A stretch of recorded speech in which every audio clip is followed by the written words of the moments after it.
सब बोलो मिल करके, क्योंकि वही बुलाए जाते हैं वहां पे। कौन? जो राधे राधे कहते हैं वो इनकी शरण में रहते हैं। जो राधे राधे कहते हैं वो इनकी शरण में रहते हैं। रहना है ना इनकी शरण में, तो बोला करो जोर से। क्या बोलेंगे? अरे क्या पता दिन में 108 बार बोल पाए ना बोल पाए। अरे कम से कम कथा में बैठेंगे तो 50 बार तो बोल लेंगे, आधी माला तो हो जाएगी। होगी कि नहीं होगी? इसलिए बोलना मिल करके महाराज। अब भगवान सुखदेव आगे की कथा में बताते हैं, देखो परीक्षित, ये भागवत जो है इन नारायण का स्वरूप है। ये भागवत कोई पोथी नहीं, ये कोई ग्रंथ नहीं, ये कोई किताब भी नहीं है। ये भागवत जो है भगवान नारायण का स्वरूप है। और इसमें जो 10वां अध्याय है ना, वो भगवान का हृदय है, भगवान का दिल है, भगवान का हृदय। ये 10वां अध्याय जिसकी हम कथा सुन रहे हैं, जिसमें पूरी कृष्ण कथा आती है, जन्म से लेकर के स्कंद, पूरा 10वां स्कंद, पूरा 10वां स्कंद भगवान का हृदय है। और इस 10वें स्कंद में जो 5 अध्याय है ना, गोपी गीत, ये रास के, अब जो अभी रास की कथा सुनेंगे हम, रास पंचाध्यायी के जो अध्याय हैं, ये भगवान के 5 प्राण हैं। सभी के 5 प्राण मुख्य होते हैं। और उन 5 प्राणों में जो रास पंचाध्यायी में एक गोपी गीत है ना, वो मुख्य प्राण है। अब देखो, ब्रजमंडल में अनेक गोपिकाएं हैं, ब्रजमंडल में अनेक गोपियां हैं। ये गोपियां कोई साधारण स्त्रियां नहीं है। ये सबसे पहले ये बात ध्यान से सुनना, ये गोपी कोई साधारण स्त्रियां नहीं है, कोई साधारण स्त्रियां नहीं है। तो महाराज कौन है ये? सुखदेव जी बताते हैं, देखो राजन, बड़े बड़े ऋषि, संत, महात्मा, ज्ञानी, अमलात्मा, मुनिंद्र, बड़े बड़े ऋषि, संत, महात्मा, जिन्होंने पूर्व जन्म में बड़ी तपस्या करी और सोचा कि भगवान का हमें सानिध्य प्राप्त हो, भगवान की कृपा हमें प्राप्त हो। पिछले जन्म में भगवान से मिल नहीं पाए। वो बड़े बड़े ऋषि, संत, महात्मा अगले जन्म में गोपी बनकर के आए हैं। वेद के मंत्र लिखा, 80,000 जो कर्म कांड के मंत्र हैं, 16,000 जो ज्ञान कांड के मंत्र हैं, 4,000 मंत्र जो उपासना कांड के हैं, वो ही गोपी बनकर के आए हैं। वेद के मंत्र गोपी बनकर के आए, बड़े बड़े ऋषि, संत, महात्मा गोपी बनकर के आए हैं। और इन गोपियों का एक लक्ष्य है, केवल भगवान को प्राप्त करना, किसी भी तरह से कृष्ण की प्राप्ति हो जाए। ये रोज नित्य है, यमुना में स्नान करते हैं और माता कात्यायनी की प्रतिमा बनाते हैं। माता कात्यायनी की प्रतिमा बना करके यमुना में स्नान करते हैं, प्रार्थना करते हैं।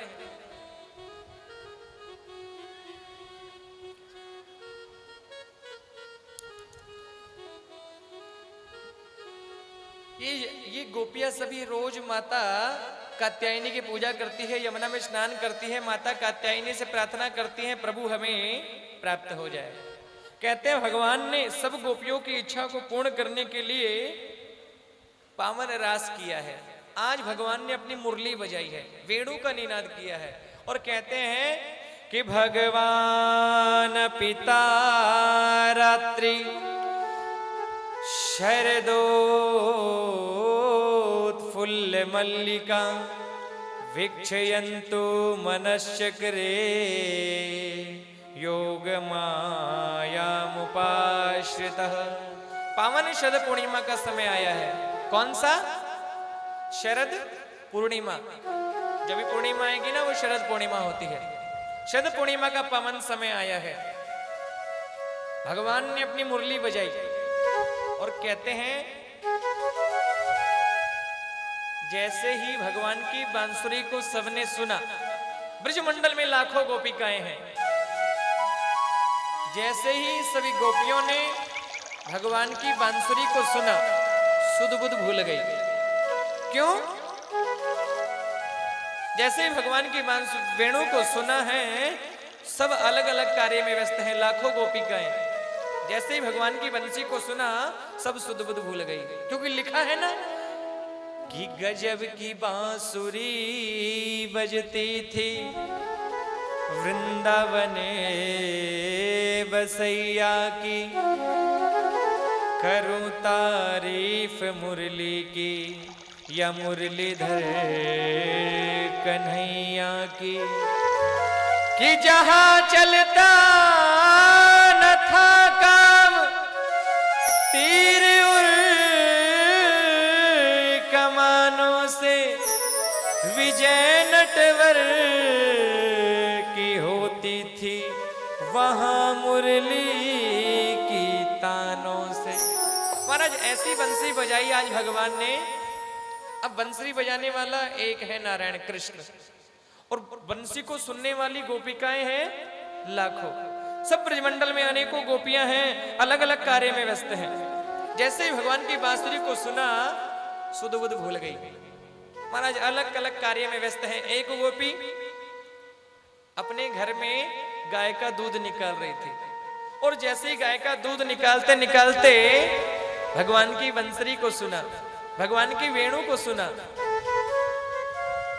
ऐसा उसे लगा कि भगवान मुझे बुला रहे हैं। भगवान ने बंसी को बजाया, सब गोपियों को ऐसा लगता है कि हमें बुला रहे हैं। दूध निकालती गोपी ने जैसे ही बंसी को सुना, उसे ऐसा लगा जैसे भगवान मुझे बुला रहे हैं। महाराज जैसे ही बंसी को सुना, दूध निकालना छोड़ दिया, दूध की बाल्टी को हाथ में ले लिया, बाल्टी को लेकर ही दौड़ पड़ी। ध्यान नहीं रहा, दूध की बाल्टी को ही लेकर के दौड़ पड़ी। एक गोपी घर में चौका लगा रही थी गोबर का, एक गोपी गोबर का चौका लगा रही थी। गोबर का चौका लगाते लगाते जैसे ही बांसुरी को सुना, उसे ऐसा लगा जैसे भगवान मुझे ही बुला रहे हैं। और जैसे गोबर का चौका लगाते लगाते सुना, दौड़ पड़ी। महाराज हाथ गोबर के सने हैं, दोनों गोबर के हाथों से ही दौड़ पड़ी। एक गोपी अपने पति को भोजन करा रही थी, पति को भोजन करा रही थी। पति ने मांगा नमक, और महाराज जैसे बांसुरी को सुना सुध बुध भूल गई, मीठा पकड़ा दिया और वो भी दौड़ पड़ी। एक गोपी गाय को चारा डाल रही थी, चारा, गाय को चारा डाल रही थी। भगवान ने बांसुरी को बजाया, और इतने में आ गए ससुर जी। ससुर जी ने बोला कि बेटा भोजन की थाली लगाओ।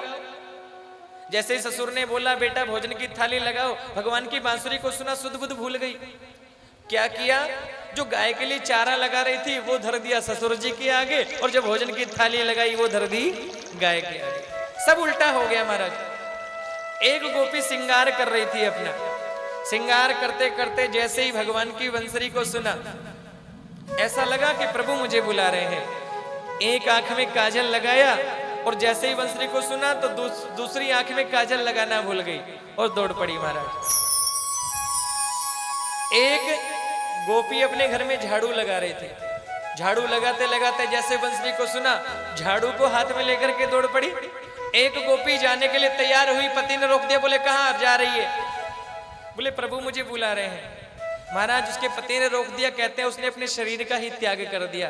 और कहते हैं वो गोपी जिसको पति ने रोका, दिव्य शरीर से अपने शरीर को तो त्याग दिया, और दिव्य शरीर से सब गोपियों से पहले जाकर के पहुंच गई। क्योंकि कहते हैं ना, भगवान की बांसुरी को जब सुना सब सुध बुध भूल गई। क्योंकि लिखा है कि घनश्याम तेरी बंसी, घनश्याम तेरी बंसी पागल कर जाती है। घनश्याम तेरी बंसी पागल कर जाती है। घनश्याम तेरी बंसी पागल कर जाती है। घनश्याम तेरी बंसी पागल कर जाती है। घनश्याम तेरी बंसी पागल कर जाती है। घनश्याम तेरी बंसी पागल कर जाती है। घनश्याम तेरी बंसी, घनश्याम तेरी बंसी